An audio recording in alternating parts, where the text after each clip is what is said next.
if you have $1 million to invest in Nigeria on real estate at two locations, actually you have to choose between Abuja and Lagos. Where will be your choice? And watch this video, and by the end of this video, please let me know in the comment box below, where are you going to choose between Abuja and Lagos? Because I'm going to be discussing two massive projects that are going on in Lagos and in Abuja. Well, Abuja is the federal capital of Nigeria, so it's the capital city of Nigeria, and Lagos is the commercial city of Nigeria. And this is a location that is still really commanding, a lot of, economic, activity. In fact, the economic hub of Nigeria. So let's just discuss the Centenary City, which is a legacy project. So this particular one is located in Abuja.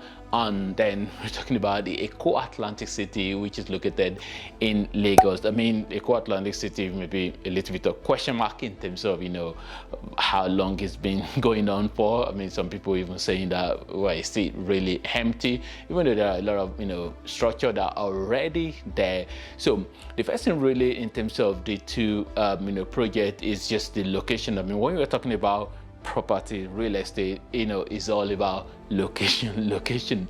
In terms of location, I mean, these are the two most sought after cities in Nigeria. We're talking about the seat of power. Abuja is definitely a pricey place, and Lagos also is Lagos as well. And then let me quickly talk about something really very significant in terms of the location. Is the sea. When we're talking about water, in terms of water, it definitely really do add a lot to the property value, and definitely Lagos is just by the sea. In fact, the Eko Atlantic City is a kind of like a land that was reclaimed from the sea. So which it just simply means that living at that location, then you can just literally having that view, well, depending on which part, but you have that opportunity to have access to the sea. And Abuja, well, there's a water body that is within that, the particular Centenary project as well.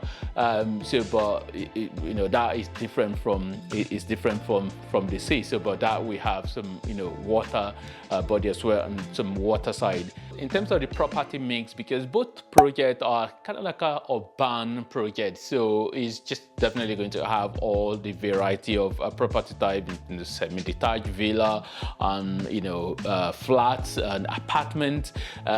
So both of them we have that, and then the commercial activity as well will be there as well. Both of them we have the the commercial element of it, so which means there will be people that will literally be walking at the both both locations.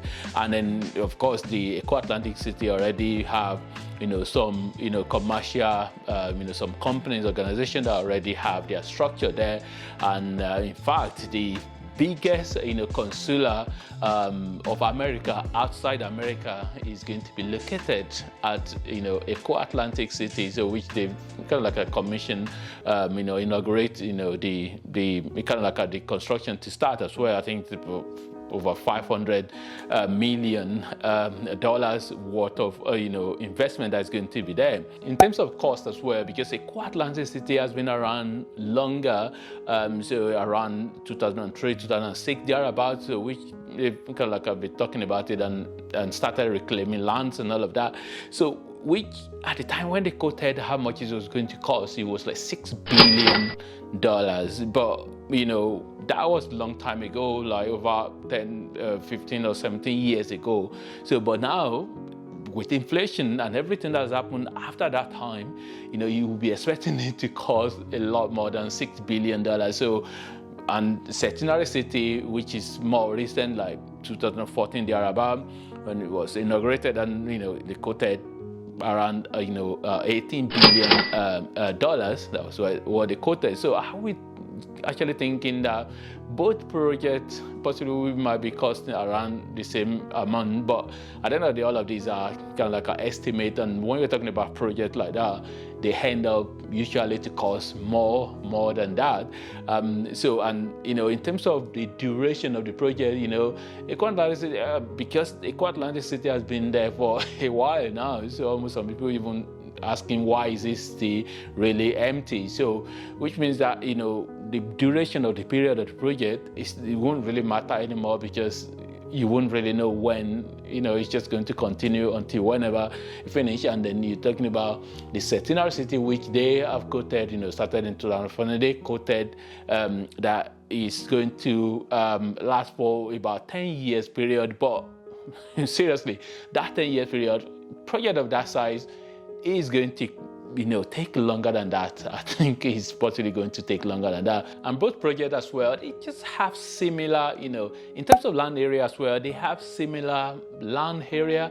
Eko Atlantic City, which like land reclaimed from the sea. So they were doing it in stages as well. So it's not not like Centenary City, whereby you already know this is the area marked for the project. Well, Eko Atlantic City they have the place marked as well, but the land reclamation hasn't been completed yet. So, but obviously they have the area that they already built in. But there's another part to which they're still going to reclaim more land. So, but in terms of the overall area size, they are really very similar.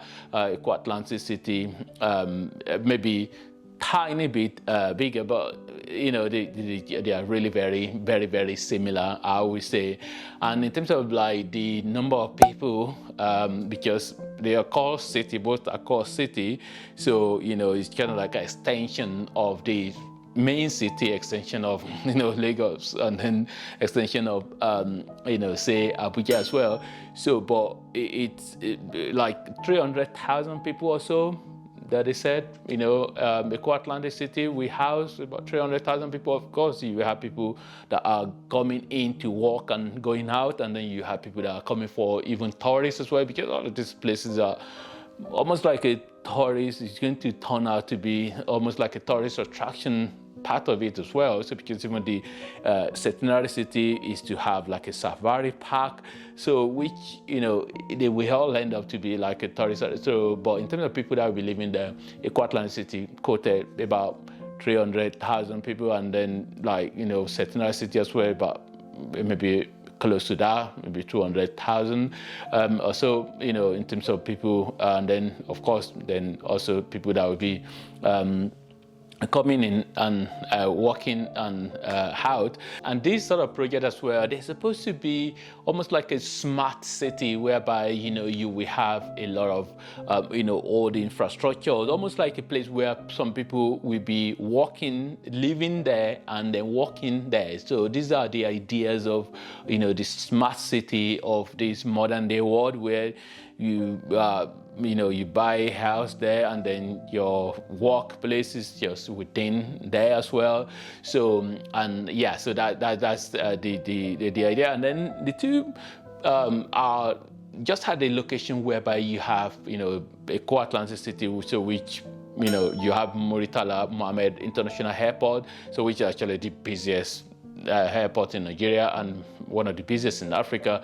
So which we have more, we definitely have more destination that you can travel to, from Lagos to to various parts of the world. And then also you have the Nnamdi Azikiwe International Airport in Abuja as well.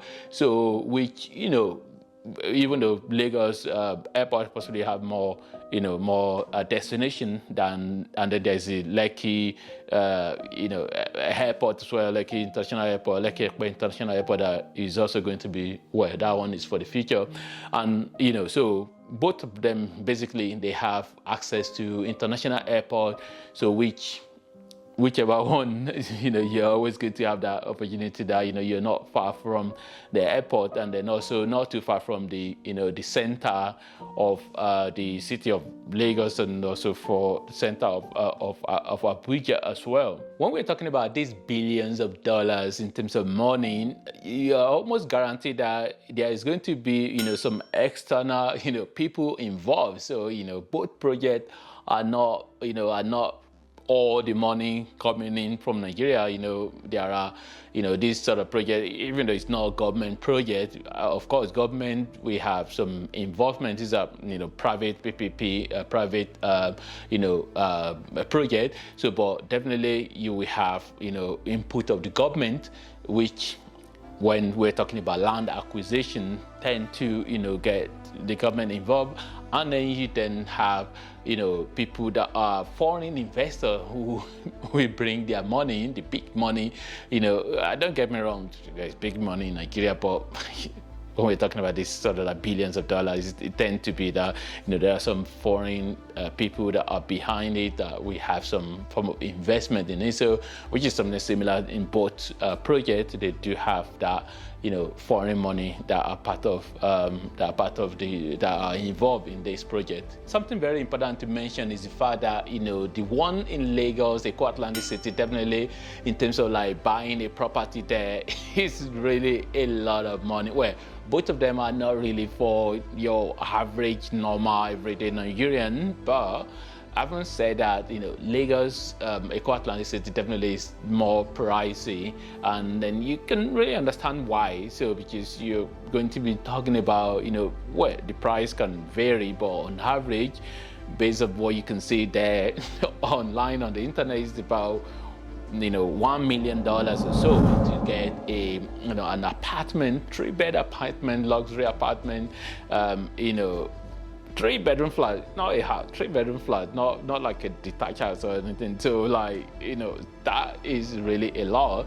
But for at Centenary City in Abuja, so that the same, we possibly be like maybe $600,000, so about $400,000 or $300,000 difference in terms of price. So which you can really understand, really. So because when you think about the C factor, so which, having access to C, definitely it does really add more, to the value of a property. Another factor to mention is that based on the master plan, it looked to me like the Centenary City in Abuja, we have a lot more green area compared to, Eko Atlantic City. I mean, Eko Atlantic City, let's face the fact that, land reclaimed from the sea. So it just really means that they are possibly not going to, have, too much green area. That shouldn't be the excuse anyway, but it's just my thought in terms of like, if the land is not really a lot, you have to reclaim the land. So it looked to me like, well, I don't really think they are going to have as much green area, compared to, Centenary City. Yeah, it's just, I might be wrong, but I think based on what I saw in the master plan, it looked to me that, Centenary City definitely will have more green area. Well, it just depends on different people's preference. The Eko Atlantic City looked to me like, really, really inside the town that, land isn't really that much available, and then they're going to use it as much as they can in terms of like, maximizing every profit they can make from the land. If you had to choose between these two locations, where are you going to choose? Leave a comment and let me know. And this video as well, share it with somebody that you think might find it useful. And don't forget to click on the like button. And if you are watching me for the first time and you haven't subscribed already, or maybe you have been watching me for a long time and you haven't subscribed, if you like what I'm about, so please do subscribe and support the channel. And thanks for watching, and God bless.